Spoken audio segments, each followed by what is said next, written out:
Hi everyone, welcome to Arpita Sharma classes. So today we are going to study fundamental rights, the conceptual clarity on fundamental rights, the basic understanding of the fundamental rights. Today we are going to decode it, right? So basic understanding means that see, you must have studied fundamental rights in the NCERT also, in M. Lakshmikant Polity also, and often fundamental rights are in the newspaper as in the form of current affairs as well, right? But there are basic important facts on fundamental rights that we often miss, right? And based on that, questions are asked in prelims. Fundamental rights, to study them, on the face value, it's not enough for prelims. You need to dig a little deeper. Why they are known as fundamental? Which part of the Indian Constitution deals with fundamental rights? What are the articles that you need to study elaborately for prelims, right? So today we are going to understand fundamental rights elaborately from the perspective of prelims, and you will also be blessed in mains if you have a conceptual clarity on fundamental rights, because fundamental rights is very important part of the polity topic in GS paper 2 mains, right? Let's start. Before starting the class, here's a small announcement for all of you. I'm also taking live classes on Unacademy Plus, and this is the code wherein you can get 10% discount on Unacademy Plus. आपके Unacademy Plus के subscription पे easily Sharma 20 code use करके 10% discount आपको मिल जाएगा. ठीक है, class शुरू करते हैं without any delay. So you will get the free notes of the class on my telegram channel. आपको मेरे telegram channel पे ना क्लास के free notes मिल जाएंगे, and the telegram channel is simplifying UPSC with ease. ठीक है, ये आपका telegram channel है हमारा simplifying UPSC with ease, wherein you will get the free notes of this class. इस class का, इस lecture का free note आपको मिल जाएगा. ठीक है, but let's start. Now when we talk about fundamental rights, जब हम बात करते हैं fundamental rights की, ठीक है, so here in fundamental rights, first important thing that we need to understand is that fundamental rights is also known as the Magna Carta of India. Now these important points are necessary for your prelims. ये जो important points है ना, ये आपके prelims के लिए जरूरी है. तो हमें prelims के perspective से पढ़ना है. We have to study from prelims perspective. ठीक है? Why? Because this year also very basic question on the fundamental rights was asked in prelims from page number 32 of the NCERT Indian Constitution at Work. ठीक है, तो आपका जो Indian constitution at work है ना, NCERT, right, class 11th NCERT, उसके page number 32 पे से एग्जैक्ट क्वेश्चन निकाल लिया था. ठीक है, so exact to the word question was asked. I am going to show you that question also and the solution also, don't worry. Okay, so that is why we need to understand each and every word. कहीं out of the box से question नहीं आ रहा है. Questions are not coming from out of the box. Only students who have not studied the books, seriously in disciplined approach, only those students, they spread these rumors that UPSC is asking questions out of the box. UPSC is asking questions, anything under the sun UPSC is framing as question. That is not the reality. वो reality नहीं होता है. तो हमेशा याद रखना है कि यूपीएससी आपके बेसिक बुक से ही क्वेश्चन पूछता है, इधर उधर की फालतू बकवास नहीं पूछता. ठीक है, तो आपको जो भी आप किताब पढ़ रहे हो उसे कम से कम 2 बार रिवाइज करके तो जाना ही है प्रीलिम्स से पहले. Before prelims make sure that all the NCERTs, all the basic static books, you are revising them at least twice before prelims. Only then you will be sure of scoring 100 plus in prelims.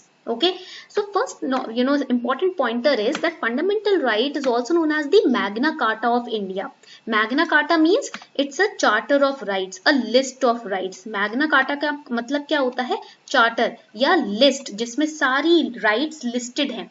A list wherein all the rights are listed, that is known as Magna Carta. Okay, so fundamental rights is also known as Magna Carta of India, and these fundamental rights are listed in part 3 of the Indian Constitution.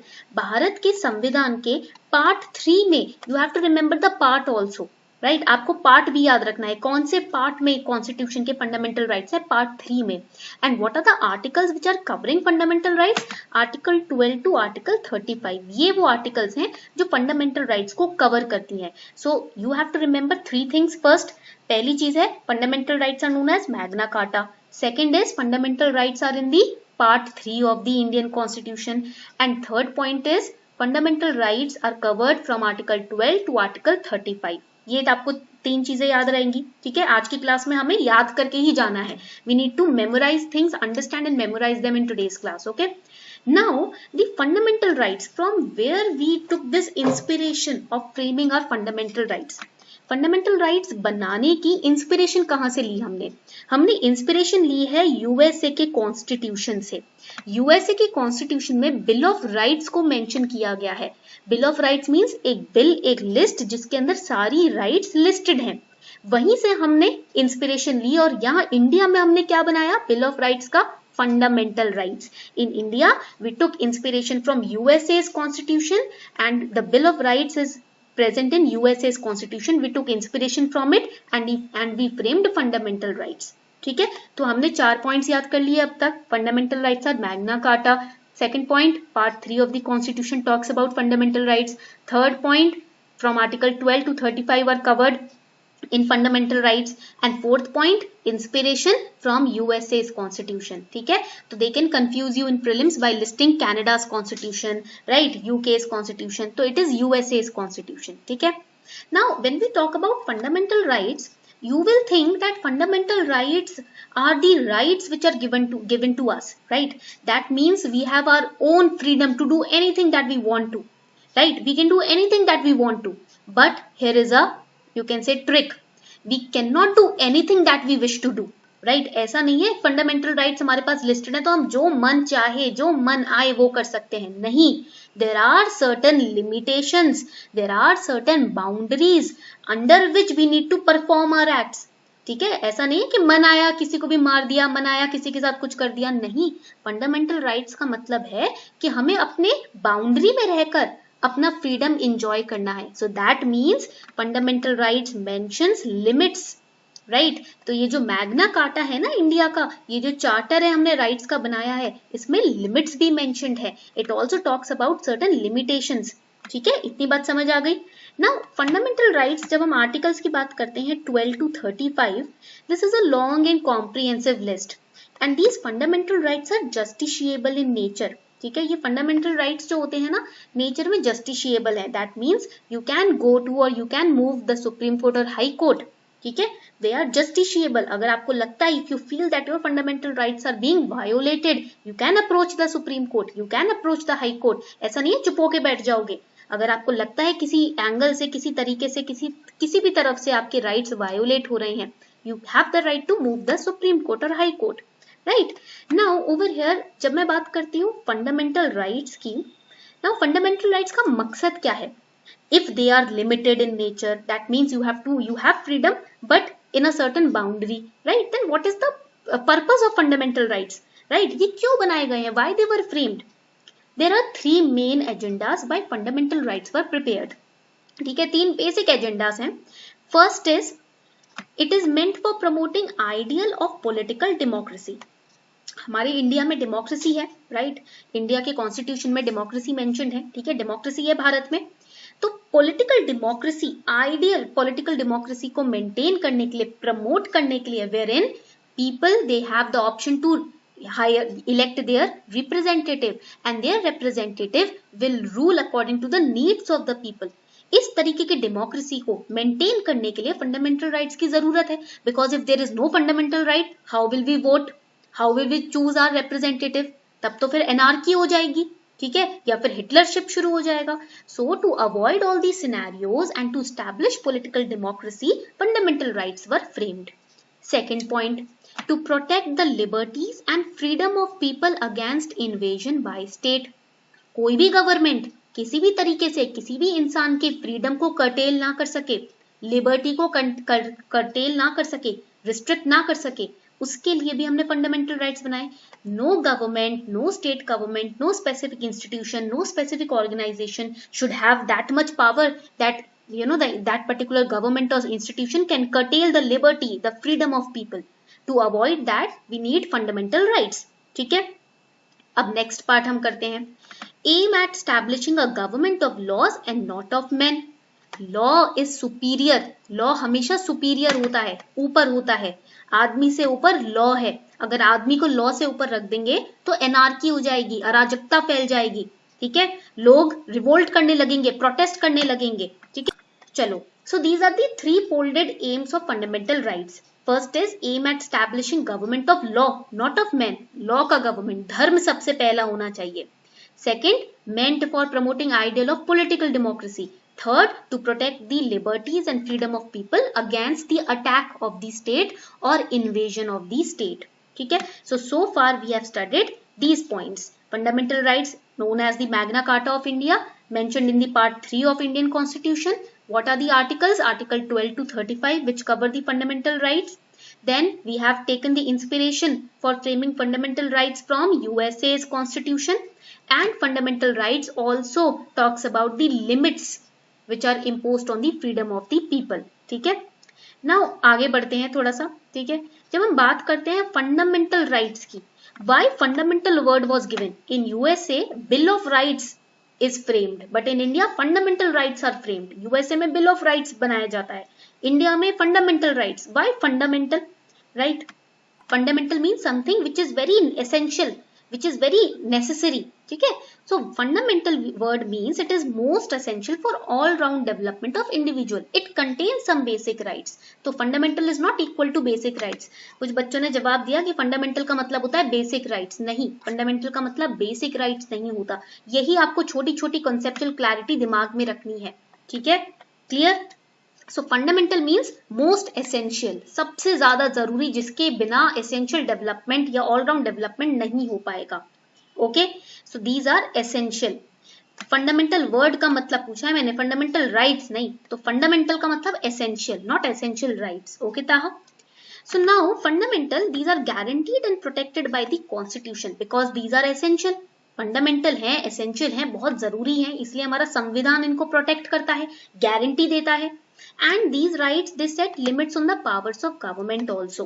Fundamental rights जो हैं वो government की power पे limit set करता है. It never restricts the power of government, it sets a limit कि भाई इस लिमिट तक आप एक्सरसाइज कर सकते हो अपनी पावर, इसके बियॉन्ड आप सिटीजन्स के राइट्स को कर्टेल नहीं कर सकते. Right? And also ensures a democratic system. These are the two reasons why fundamental rights are necessary. ठीक है? fundamental rights जरूरी क्यों है? ये दो reasons हैं, इसको please याद रखना. It sets limits on powers of government and it ensures a democratic system. That is fundamental rights. वो हो गया आपका fundamental rights. Now when we talk about the fundamental rights, originally there were 7 fundamental rights. ठीक है? Originally तो 7 fundamental rights हुआ करते थे. Article 14 to 18 that talked about right to equality, and question came in 2020 prelims also.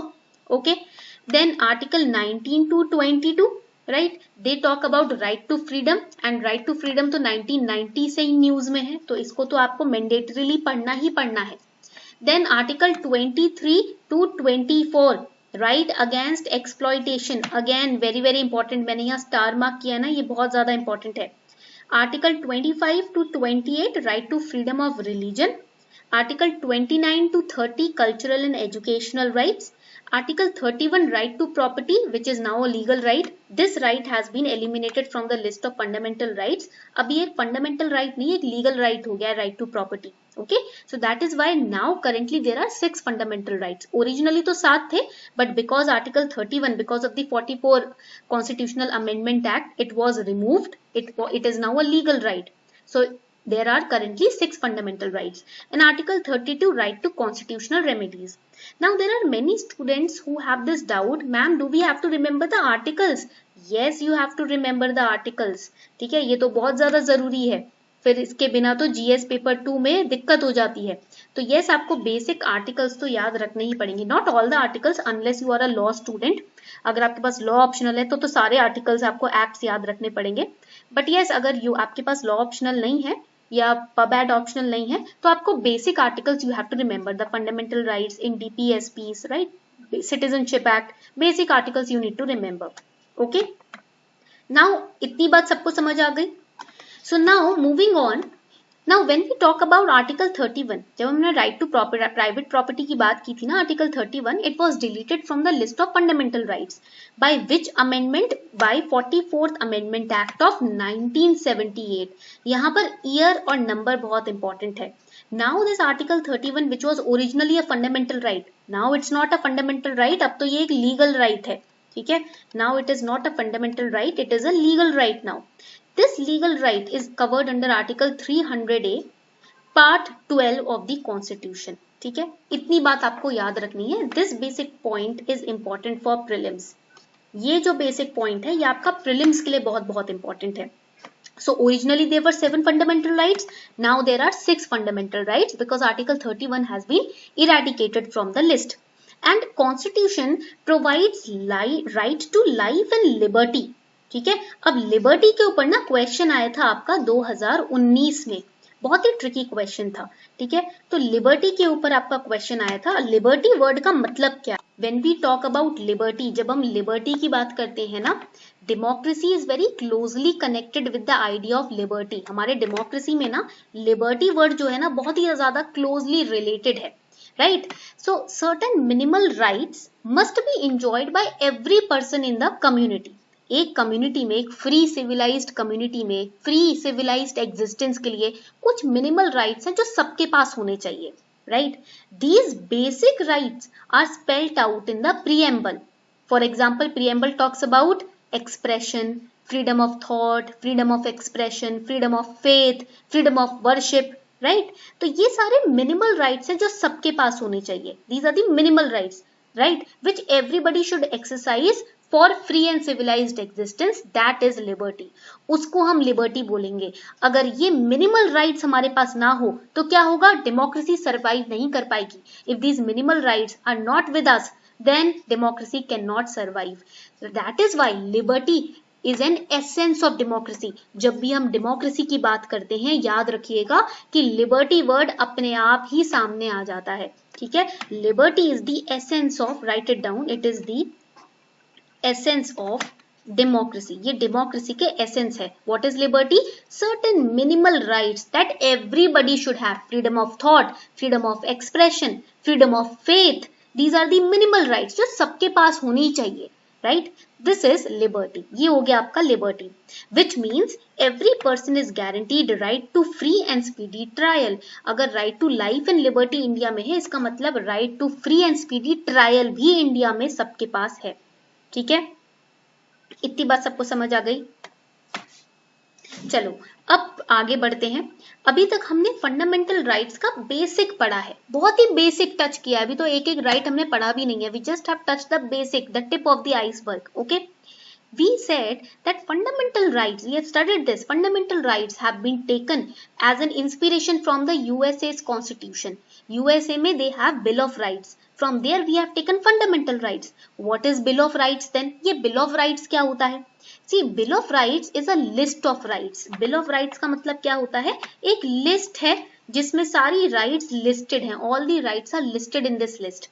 This Bill of Rights is protected by the Constitution, because if it is not protected by the Constitution, then the citizens cannot, make their own decisions, cannot exercise them. अगर एक rights की list बना दी, constitution उसको protect ही नहीं कर रहा, तो citizens कहाँ से एंजॉय करेंगे? पर जब तक हमारे पास ये अश्योरेंस है कि हमारा संविधान हमारे राइट्स को प्रोटेक्ट कर रहा है, हमें किसी से डरने की जरूरत नहीं है. Right? So it is very essential, it is very important for the fundamental rights or Bill of Rights to be backed up, to be protected, to be guaranteed by the Constitution. Then only the citizens can truly be assured of our rights.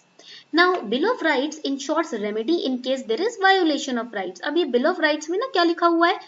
Remedies लिखी हुई है. मान लो आपके rights को violet कर देते हैं, तो क्या क्या रेमेडीज हैं आपके पास, क्या क्या सोल्यूशंस हैं अपने उस वायोलेशन के against. Okay, and it prohibits the government from this again going against the right of individuals और violating the rights of individuals. Okay, so when we talk about bill of rights, you can say it is like a warranty card. Bill of rights क्या है? ये एक warranty card की तरह है. Right, जैसे आप कोई मशीन खरीदते हो और उसमें आता है कि 1 साल की वारंटी है, तो 1 साल के अंदर अगर मशीन में कोई भी डैमेज हुआ तो फ्री सर्विस मिलेगी आपको. इसी तरीके की अनलिमिटेड वारंटी कार्ड है बिल ऑफ राइट्स, कि भाई आपके जीवन काल में आपके साथ कोई भी गलत करता है, कोई भी आपके राइट को वायोलेट करता है, आपको उसका रेमेडी मिलेगी, उसका सोल्यूशन मिलेगा, हेल्प मिलेगी. And Motilal Nehru committee also recommended this bill of rights in 1928. ठीक है, मोतीलाल नेहरू जी ने भी ये जो बिल ऑफ राइट्स है इसको 1928 में रेकमेंड किया था. क्लियर? इतनी बात सबको समझ आ गई? Alright, अब आगे बढ़ते हैं. Now let's start with the parts of the Constitution. So far we have studied fundamental rights are in which part of the Constitution? Let me know in the comment section. Fundamental rights कौन से part में आता है Constitution के? Comment section में बताओ फटाफट. When we talk about part 4 of the Indian Constitution, it is DPSPs and part 4A fundamental duties. ठीक है, तो पार्ट 3 में फंडामेंटल राइट आ जाते हैं, फंडामेंटल ड्यूटीज पार्ट 4A में एंड पार्ट 4 में DPSP. Fundamental rights are also known as Magna Carta of India. It is from article 12 to 35. It is covered in these articles. It is borrowed from USA and France. From USA we took inspiration from, let me know in the comment section. USA में हमने किस से fundamental rights की inspiration ली है?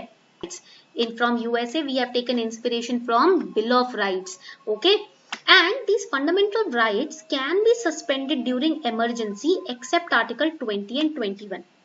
article 20 और 21 को छोड़ के which we are going to study in the coming slides, बाकी सारी फंडामेंटल राइट्स को सस्पेंड कर सकते हैं अगर इमरजेंसी की सिचुएशन कंट्री में आ जाती है, इमरजेंसी लगा दी जाती है.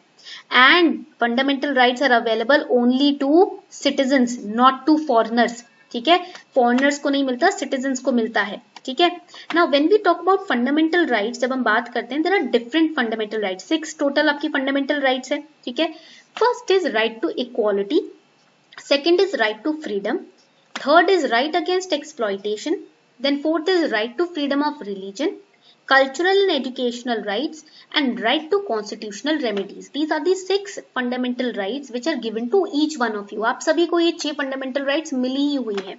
ठीक है, एक एक करके हम इन राइट्स को पढ़ने वाले हैं. We are going to study them. Now right to equality strives to make India a true democracy by ensuring a sense of equality of dignity and status among all the citizens. Just because a person A is richer than person B does not mean that he can trample upon the rights given to person B. Just because ये person बहुत अमीर है और ये बहुत गरीब है, इसका मतलब ये नहीं है कि A B के rights को violate करे या A B को undignified feel करवाए. No. In the eyes of law, in the eyes of this right to equality, A and B are same. जैसे आपके माता पिता की नजरों में सभी बच्चे सेम होते हैं ना घर में, ठीक है, ऐसे ही राइट टू इक्वालिटी की नजर में तुम अमीर हो या गरीब फर्क नहीं पड़ता, दोनों के दोनों सेम हो. राइट, दोनों को सेम अपॉर्चुनिटीज मिलेगी, दोनों को सेम ट्रीटमेंट मिलेगा, किसी को अनडिग्निफाइड ट्रीटमेंट नहीं मिलेगा, किसी को रिच पुअर के नाम पर अनजस्टिस नहीं का सामना नहीं करना पड़ेगा. But the scenario in the present day is opposite. कुछ एरियाज में आज के टाइम पे सिनेरियो बिल्कुल उल्टा है. For example in some hotels सामने गरीब आदमी खड़ा है, वही अमीर आदमी है उसको इज्जत से अंदर लेकर जाएंगे, वही भूखा गरीब बच्चा खड़ा है सामने तो उसे फटकार के भगा देंगे. ठीक है, तो हमारे कंट्री में आज के टाइम पे ऐसा, हमारी ही कंट्री में नहीं वर्ल्ड वाइड ऐसा होता ही है. कोई गरीब बच्चा किसी बड़े से होटल या रेस्टोरेंट के सामने खड़ा हो तो उसे खड़ा भी नहीं होने देते हैं, वहीं से भगा देते हैं. ठीक है, बट राइट टू इक्वालिटी बोलता है मेरे लिए अमीर क्या, मेरे लिए गरीब क्या, दोनों ही सेम है. ठीक है, क्लियर? इतनी बात सबको समझ आ गई. This is right to equality. Now let's start with right to equality. शुरू करते हैं राइट टू इक्वालिटी से.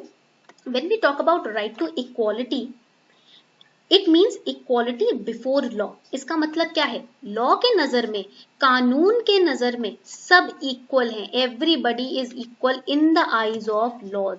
ठीक है, लॉ के नजरों में सब ही इक्वल हैं. ठीक है, and right to equality is covered from article 14 to article 18. Article 14 से 18 जो है वो राइट टू इक्वालिटी की बात करता है. It guarantees equal rights. ये क्या गारंटी करता है? It guarantees equal rights for everyone irrespective of race, religion, caste, sex और प्लेस ऑफ बर्थ. आप कहाँ जन्म लिया आपने, आपका जेंडर क्या है, आपका कास्ट क्या है, आपका रिलीजन क्या है, आप किस रेस को बिलोंग करते हो, फर्क नहीं पड़ता. आप इंडियन सिटीजन हो, आप हमारी नजर में सेम हो. राइट, अगर लॉ के सामने एक अंबानी खड़ा होगा, लॉ के सामने एक गरीब आदमी खड़ा होगा, लॉ जस्ट बिकॉज अंबानी अमीर है इसलिए उसे फेवर नहीं करेगी. ठीक है, जिसकी सही गलती प्रूफ्स के आधार पे पकड़ी जाएगी उसको पनिश किया जाएगा. But everybody is equal. और जस्ट बिकॉज एक आदमी गरीब है तो उसको जस्टिस डिनाई नहीं किया जाएगा. ठीक है, उसको इक्वल, सभी इंसान इक्वल हैं. Everybody is equal in the eyes of law. So there is equal protection of laws. ठीक है, equal protection of laws. Now, here right to equality means equal access to shops, hotels, wells, tanks, bathing ghats, roads, etc. But in reality, let me know in the comment section. Is the reality different than what is written in the books or what is written in the constitution? हमारे constitution में जो लिखा है क्या reality same है या different है? Is it same, exactly same, or is it different? It is different. See, it is saying equal access to shops and hotels. क्या ऐसा होता है होटल्स के सामने एक गरीब आदमी को खड़ा कर दिया जाए तो उसको बड़ी इज्जत से वहां से हटाएंगे या दुत्कार के फटकार के वहां से हटाएंगे? ठीक है, अगर गांव के एरियाज में देखोगे आप तो जो जिनको अछूत माना जाता है उनको गांव के कुएं को यूज नहीं करने दिया जाता. The people who are considered as untouchables in the village areas, right, the high class people, the high class families, they do not let the low class families use water from the same tank, from the same well. They do not get access to the bathing ghats also. ठीक है, clear? So this is the reality. Now equality of opportunity in public employment, right? यानी कि public employment पे, we are not talking about private employment over here. हम public employment की बात कर रहे हैं. So there should be equality of opportunity, abolition of untouchability of any kind, किसी भी तरीके की untouchability उसको abolish करेंगे. Right to equality में ये mentioned है. Abolition of titles, किसी तरीके का किसी को title नहीं दिया जाएगा except for army, right? So this was the question which came in 2020 prelims, taken exactly from NCERT. Which one of the following categories of fundamental rights incorporates protection against untouchability as a form of discrimination? Right, now answer in the comment section. फटाफट से comment से correct answer इस question का फटाफट से मुझे बताओ. Which one of the following categories of fundamental rights incorporates protection against untouchability as form of discrimination? This question came in 2020 prelims. अब इजी हो गया क्वेश्चन, ठीक है. Correct answer is, very good Chandan, Nikita, Amit Kumar, very good. Top 3 performers, very very good. Correct answer is D, ठीक है, D correct answer है. ठीक है, अभी जस्ट हमने पढ़ा है इसको, अभी जस्ट हमने पढ़ा है यहाँ पर, ठीक है, यहीं से डायरेक्ट क्वेश्चन उठाया है. And this answer is present on page number 32, ठीक है, page number 32 NCERT class 11th. Clear?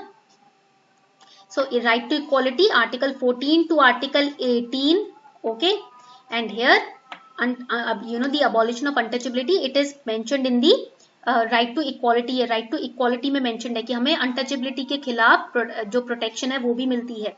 तो correct answer is D.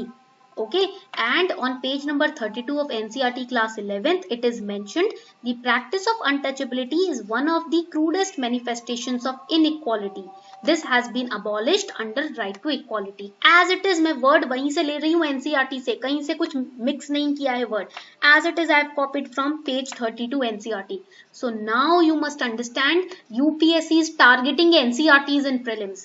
Prelims में इस बार polity के जो questions आए हैं directly NCERT से लिए हुए हैं. ठीक है, तो एनसीईआरटी को कम से कम 3 बार पढ़ के जाओ, रिवाइज करके जाओ, at least 3 times you need to revise. एक बार पढ़ोगे नहीं होगा कुछ, ठीक है. If you are just giving one reading to NCERT, trust me, you are not going to remember it, you are not going to memorize it for a long term.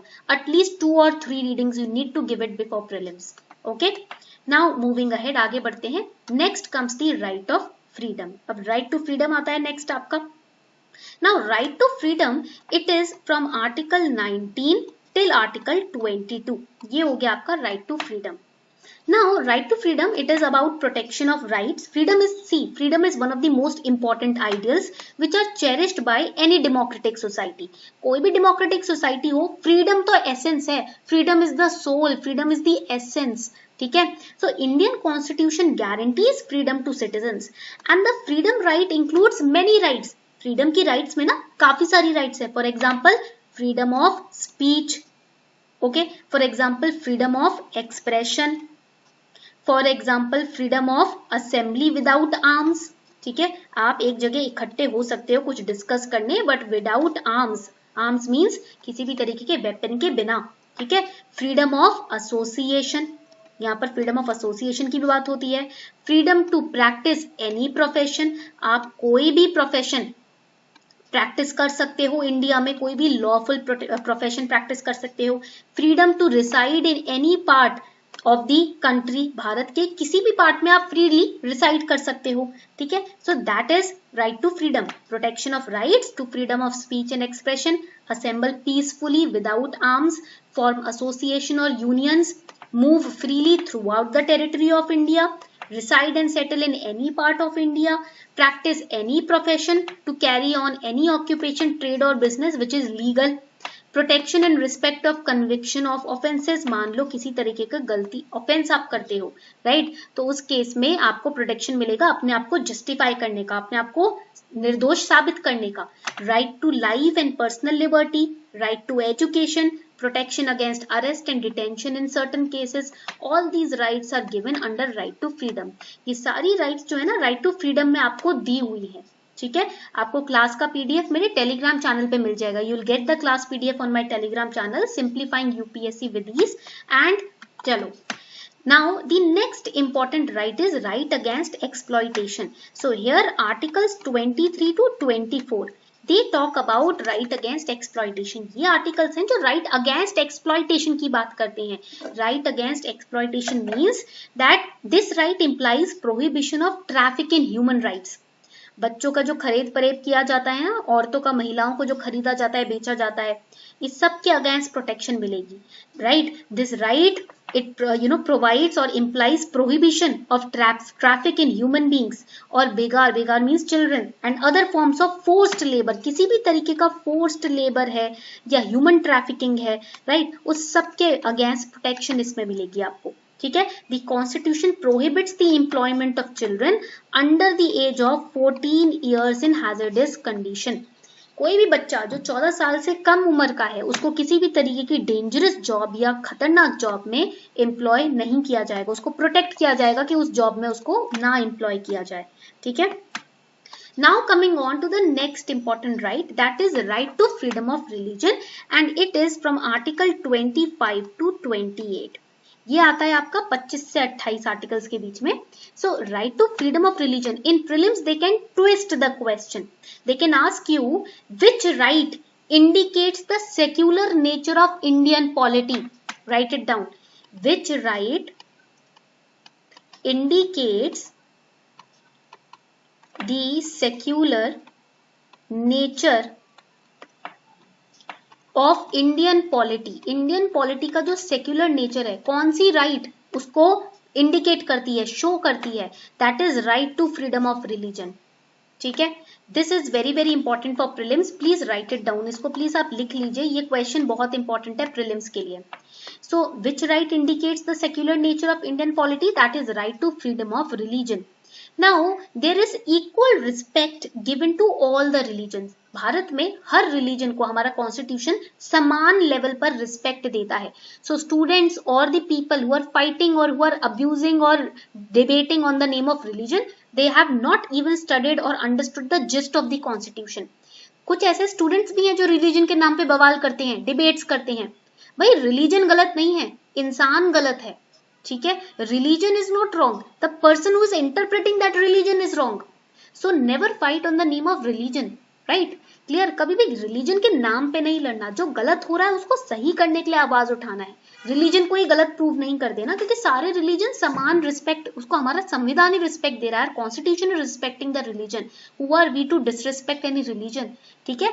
So raise your voice against the wrong aspects or the wrong attitude or deeds of people, not against religions, right? So our constitution gives equal respect to all the religion and there is freedom of conscience and free profession, practice and propagation of religion, freedom to manage religious affairs, freedom to pay tax for promotion of any particular religion, freedom to attend religious instruction or worship in certain educational institutions।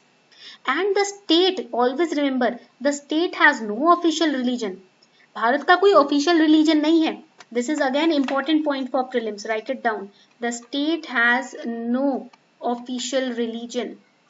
हमारे state का, हमारी country का कोई official religion नहीं है, ठीक है। Every person has the right to freely practice his or her faith। जिसकी जैसी श्रद्धा वो वैसा अपना religion follow करे। Every person has the right to practice his or her religious faith, or his establish or maintain religious and charitable institutions. We cannot interfere with that right. हमें कोई हक नहीं है कि हम किसी की religious affairs में interfere करें, ठीक है. But if that right is trying to harm somebody else's fundamental right, that is wrong. मान लो मैं जिस तरीके से रिलीजन में अपने बिलीव करती हूँ या फेथ रखती हूँ या प्रैक्टिस कर रही हूँ, इससे किसी और की फंडामेंटल राइट को नुकसान पहुंच रहा है, तब फिर गलत होगा. Then I will be liable to punishment. Okay, clear? इतनी बात क्लियर हो गई. अब बात आती है कल्चरल एंड एजुकेशनल राइट्स की, विच is covered from article 29 to 30. ठीक है, cultural and educational rights. Now these rights they protect the rights of religious, cultural and linguistic minorities. हमारी भारत में जो माइनॉरिटीज हैं उनके रिलीजन को, लैंग्वेज को, कल्चर को प्रोटेक्ट करने के लिए ये राइट्स निकाली गई हैं. ठीक है, how? By facilitating them to preserve their heritage and culture. उनको अपॉर्चुनिटीज देना, उनको हेल्प करना कि वो अपने कल्चर, अपने रिलीजन, अपने इंस्टीट्यूशंस को प्रोटेक्ट करके रखें, अपने कल्चर को प्रिजर्व करके रखें. This is cultural and educational rights. And here educational rights are also provided for everyone without any discrimination. ऐसा नहीं है कि ये बेचारी बच्ची अगर छोटे कास्ट से है, राइट, तो ये हाई कास्ट के बच्चों को ही पढ़ाया जाए और उसको क्लास के बाहर बिठाया जाए. नहीं, this is wrong, right. Education should be all inclusive. Education जो है ना इस राइट में ऑल इंक्लूसिव होना चाहिए, irrespective of your religion, gender, caste, race, culture etcetera. Clear? इतनी बात सबको समझ आ गई? ठीक है. Now coming on to the right to constitutional remedies which is covered in article 32 to 35. ठीक है, हमने पढ़ा था 12 से 35 में फंडामेंटल राइट्स हैं. Fundamental rights are covered from article 12 to 35. So this is the article 32 to 35, right to constitutional remedies. Now what if you are living in India, you are the Indian citizen also, right? What if I violate some of your fundamental rights? क्या हो अगर मैं आपके कुछ fundamental rights को violate कर दूं? आपके पास कोई solution है या नहीं? Do you have any remedy in that case or not? Yes, you have a remedy, right? You can move to the Supreme Court or to the High Court. आप courts को approach कर सकते हो. So the constitution guarantees remedies if citizens fundamental rights are violated. अगर किसी बेचारे नागरिक की फंडामेंटल राइट को वायोलेट करते हो तो ये कोर्ट में जा सकता है, राइट, चाहे वो सुप्रीम कोर्ट हो, हाई कोर्ट हो या कोई भी लोअर कोर्ट हो या बड़ा कोर्ट हो, right. And the government can not infringe upon anybody's rights. Government भी किसी की राइट्स को वायोलेट नहीं कर सकती. In that case also you can approach the supreme Court. Okay, clear? Citizens can even directly go to the supreme Court. जरूरी नहीं है हाई छोटे कोर्ट्स में ही जाओ, आप डायरेक्टली सुप्रीम कोर्ट में जा सकते हो, right. You can directly go to the supreme court also. You can directly go to the lower court और हाई कोर्ट ऑल्सो. आपके पास ये राइट है, ठीक है. And Supreme Court, if you are going to the supreme Court, अगर आप जा रहे हो सुप्रीम कोर्ट में, ठीक है, supreme court can issue Ritz, high court can also issue Ritz for enforcing fundamental rights, for protecting your fundamental rights. Okay, so we are going to study those writs also, but before that let us understand certain important points in preamble. अगर मैंने आपको बताया था fundamental right से आपको पढ़ना शुरू करना है, क्योंकि फंडामेंटल राइट से ही जुड़ा हुआ है प्रीएम्बल, उसी से जुड़ा हुआ है DPSP, fundamental duty and citizenship. All these chapters are a part of fundamental rights. These are the components of fundamental right. Okay, so if you have understood your fundamental rights, only then you can understand preamble, only then you can understand DPSP, fundamental duty and citizenship. Okay, so in preamble also it talks about equality. हमारा preamble भी ना equality की बात करता है, ठीक है. Equality means in preamble there are two types of equality. Preamble में ना दो तरीके की equality है.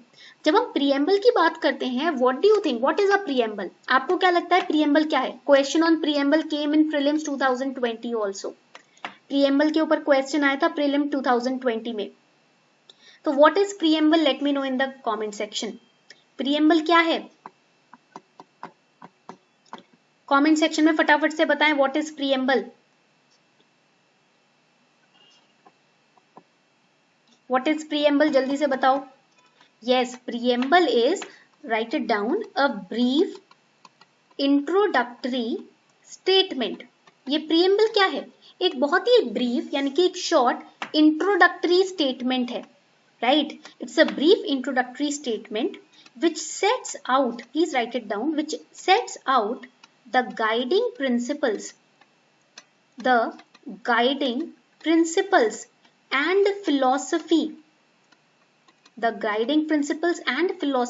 and the purpose of the constitution.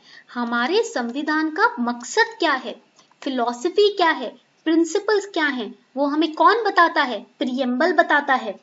Preamble gives you the idea about the source of constitution, ठीक है. It gives you the idea about the nature of Indian state.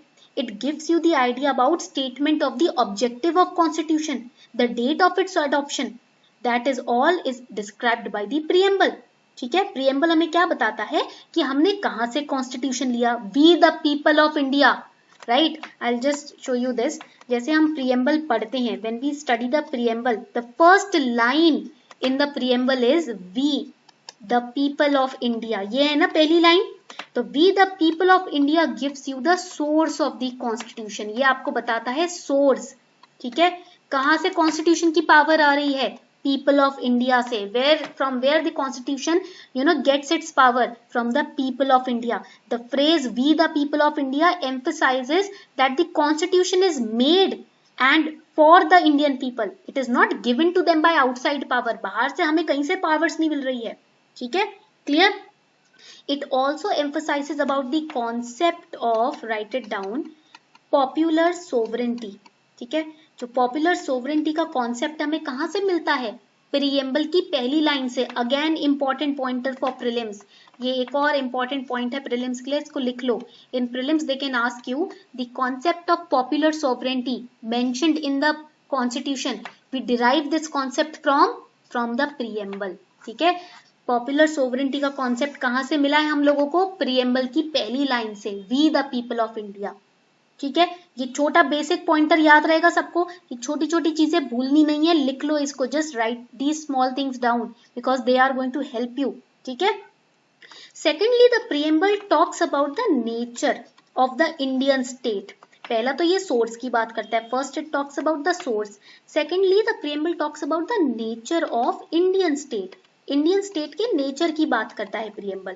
What is the nature? Indian state is sovereign. ठीक है. Indian state जो है वो sovereign है. That is it is internally and externally sovereign. That means free from foreign power और foreign influence. हमारे ऊपर कोई फॉरेन पावर नहीं है जो काम कर रही है. कोई हमें रूल नहीं कर रहा बाहर का इंसान. ठीक है. हम खुद को सेल्फ रूल करते हैं. No other country is ruling us. That is the nature of Indian state. It also says that India is socialist. Socialism is an economic philosophy. ये जो word है ना socialism, ये economic philosophy है. Where means of production and distribution are owned by the Indian state. हम जो बना रहे हैं और जो distribute कर रहे हैं वो हमारा है. ठीक है. India has adopted the mixed economy. ठीक है. Third important point it talks about is secular. और बताओ मुझे secularism कौन से fundamental right में mentioned है? Secularism is mentioned in which fundamental right? Sovereign का मतलब क्या है? Nobody, no external power is ruling us. We are self-ruling ourselves. We are not under any other external, foreign country. Secular means we have the right to profess our faith, our religion. Every religion is being given equal respect. Her religion की equal respect है. Socialist means, socialist का मतलब क्या होता है? Socialism is an economic philosophy where means of production and distribution are owned by the state. Okay, the next word it gives us is democratic. India जो है democratic country है. It indicates that the constitution has established a form of government which gets its authority from the will of people. हमारे भारत में जो government है वो अपनी authority कहाँ से लेती है? Citizens के will से. From our will, the government is taking its authority. The rulers are elected by the people, so they are responsible to the people, and we forget that. बहुत बार ऐसा होता है हम भूल जाते हैं. In many areas, remote areas in our country, people are illiterate. They do not know anything about democracy. उनको लगता है गवर्नमेंट उनकी माई बाप है. नहीं, राइट. उनके विल से गवर्नमेंट के पास पावर है. वो वोट कर रहे हैं, इसलिए गवर्नमेंट जो भी करती है जवाबदेह है, रिस्पॉन्सिबल है इन लोगों को. राइट. क्लियर. ऐसा नहीं है कि गवर्नमेंट भगवान हो गई. नहीं. Because of the citizens of India only the government is functioning. अगर लोग ही नहीं होंगे तो गवर्नमेंट कहाँ से आ जाएगी, अगर वोट ही नहीं करेंगे तो कहाँ से पावर में बैठ जाओगे. And these things we tend to forget at times. Okay, and next word given by the preamble is republic. ठीक है, republic means it is opposite of monarchy. ठीक है, मोनार्की में क्या होता है, what happens in monarchy, head of the state is appointed as on the hereditary basis. Today I am the king, tomorrow my son will be the king. अगर मैं मर जाता हूं तो मेरा बेटा बनेगा राजा, वो बन जाता तो उसका बेटा बनेगा राजा. ये चलता है ना मोनार्की में. This is the concept of monarchy. One king dies, the son will become the king. Right. Republic में क्या होता है, democratic republic, it is an entity in which head of the state is elected directly और indirectly for a fixed tenure. ठीक है, Republic में क्या होता है, जो हेड ऑफ स्टेट होता है, ही इज इलेक्टेड डायरेक्टली और indirectly for a fixed time period and it is not on hereditary basis. ठीक है, इसमें हेरिडेटरी बेसिस नहीं होता, एंड ही इज इलेक्टेड. ठीक है, लोग उसको इलेक्ट करते हैं. President of India is elected by electoral college. ठीक है, the post of president of India is not hereditary. Every citizen of India is eligible to become the president of the country, but there are certain conditions that he or she has to fulfill. Clear? इतनी बात सबको समझ आ गई. Now the preamble also talks about third important point, that is objective. जो आपका preamble है ना, ये objective की भी बात करता है. What are the objectives of Indian state? Indian state के objectives क्या होते हैं? First objective is justice. Justice are of three types. First is the social justice.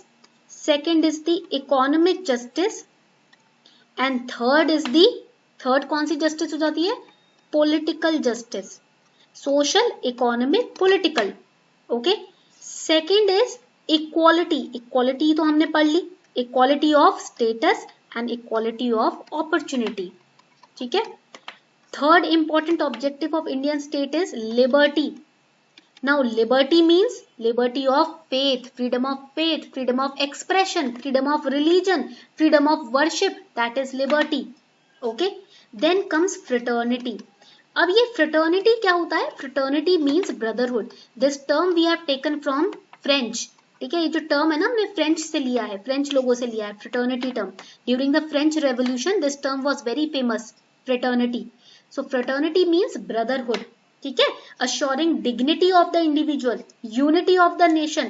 Everybody should practice brotherhood. तभी हम united रहेंगे, because if there is no sense of brotherhood we will not stay united. Okay, so brotherhood binds everybody. Right? Clear? इतनी बात समझ आ गई. Now the fourth point which is mentioned in the preamble is date of adoption. Fourth point. Now this is very important for prelims also. Now on which date the constitution was adopted? कौन से date को constitution को adopt किया गया था? 26th November 1949. Okay, but write it down. But most of the articles, जो भी articles हैं constitution में, they came into force. CIF means came into force on 26th Jan 1950. Constitution का अडॉप्ट किया गया 26 जन 1949 को, but most of the articles of the constitution came into force on 26 Jan 1950. Yes, 3 months later. Okay, clear? इतनी बात सबको समझ आ गई. So these are the tidbits which are mentioned in the preamble.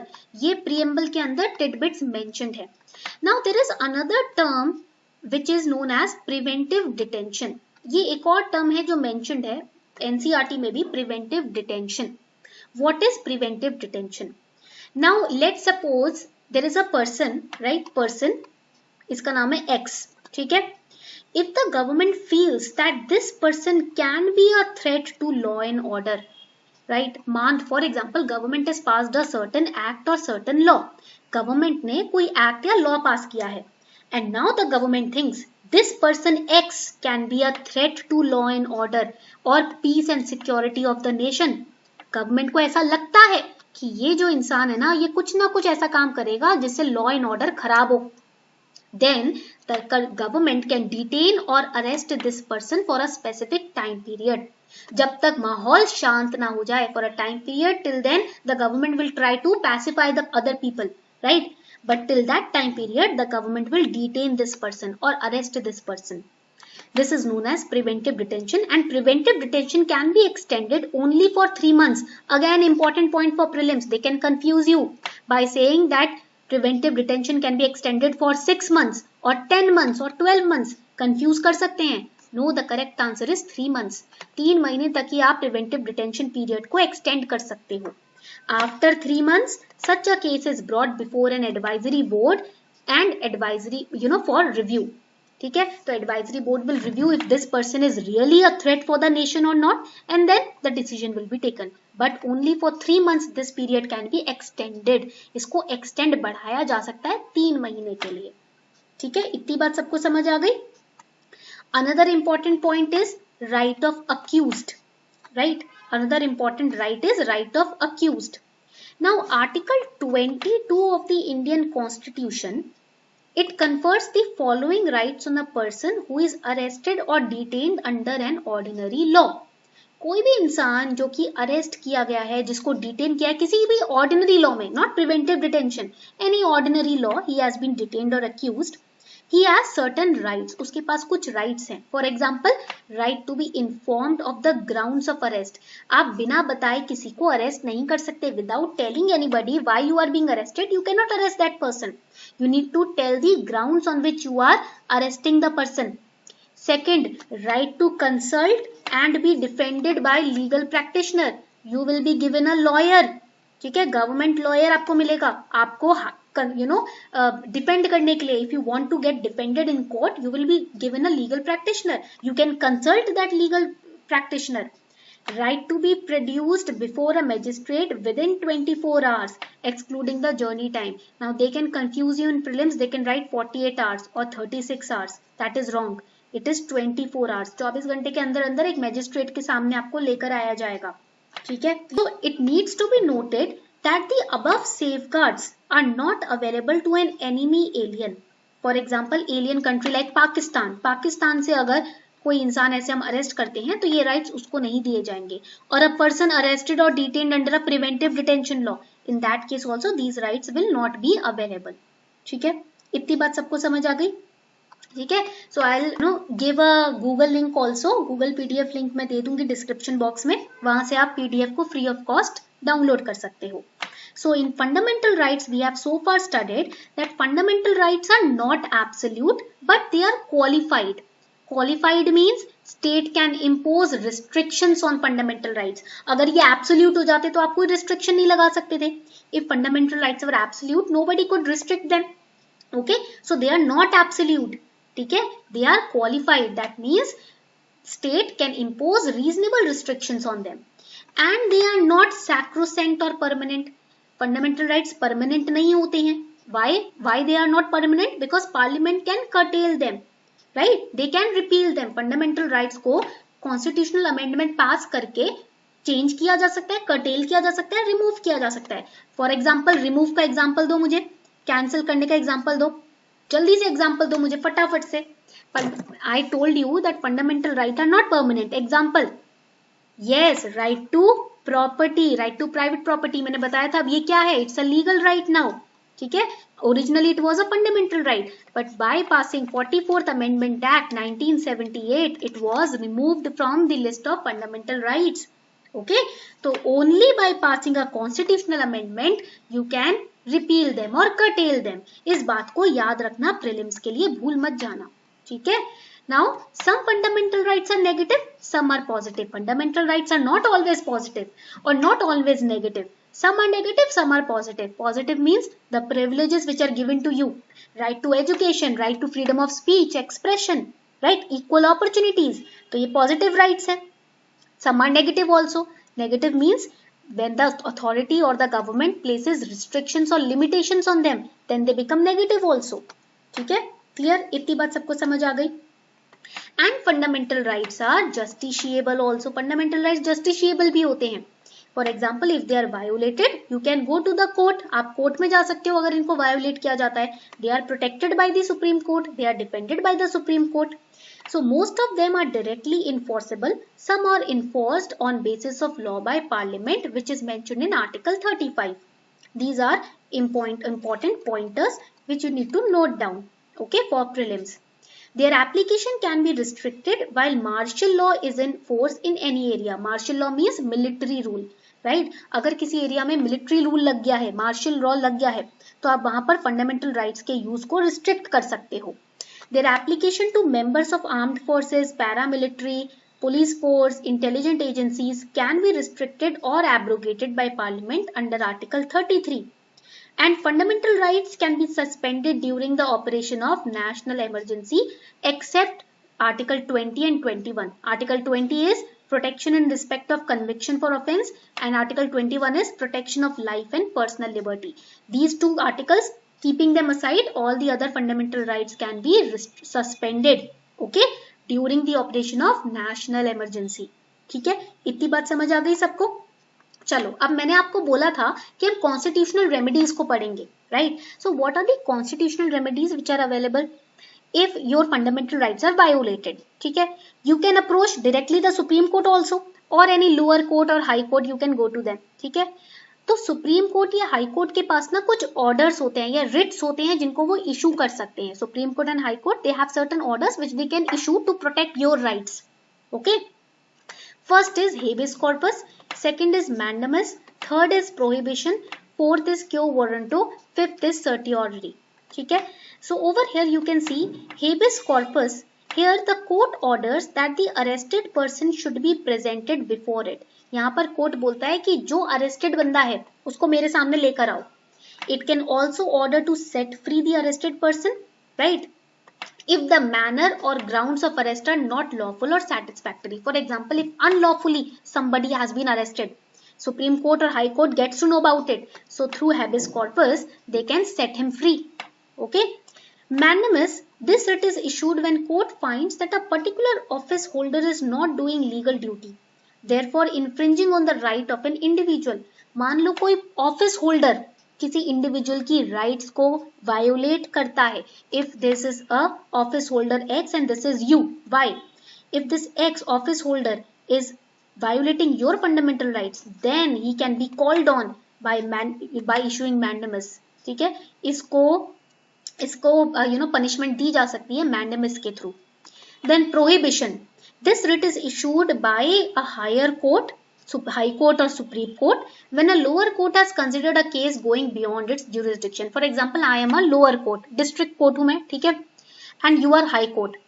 If I am, I feel that this case is not under my jurisdiction. ये case मेरे law के boundaries में नहीं आता, मेरे work ethics के या आप कह सकते हो responsibility और authority और duty में नहीं आता. Then High Court or Supreme Court can call that case from me. ठीक है, they can take that case away from me and they can handle that case. ठीक है, तो अगर कोई केस है जो मेरे अथॉरिटी में नहीं आता तो क्या होगा? मेरे अथॉरिटी में कोई केस नहीं आएगा तो क्या होगा कि हाई कोर्ट या सुप्रीम कोर्ट उस केस को अपने पास लेकर आ सकते हैं या अपने पास बुला सकते हैं. ठीक है, इतनी बात सबको समझ आ गई? चलो अब आगे बढ़ते हैं. Let's move forward. Next is क्यो वारंटो.